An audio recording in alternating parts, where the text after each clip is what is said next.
नमस्कार। आज आम सकाळू इप्पी खाई तापरे मु रोषेई करिबारे लागिगली। प्रथमे भात रांधि तापरे परिबा काटिबारे लागि जाइथिली। परिबारे आज लाउ थिला सेथिपई भाबिली आज लाउ सन्तुला करिदेबी। आउ ताही करिथिली। लाउ को प्रथमे छोट छोट करी काटि देई तापरे धोई सिझेया पई बसई देली। लाउ सिझिगला परे ताको एमिति भाबरे सुखिला लंका पियाज पंचफुटण देई बघारी देली। तापरे रेडी हो जाइथिला हमर गरमा गरम लाउ सन्तुला। आउ आपण माने भी एमिति थरे लाउ सन्तुला बनै खांतु देखिबे भारी टेस्टी लागिबो।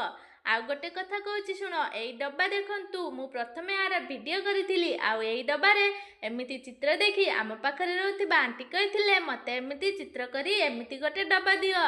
तापरे मो स्वामी को द्वारा आउ गोटे डब्बा मगेइथिली। सेई डब्बा को सब काम सारी एबे चित्र करिबारे लागि पड़िथिली। वीडियो भल लागिथिले लाइक सब्सक्राइब करिदेबे।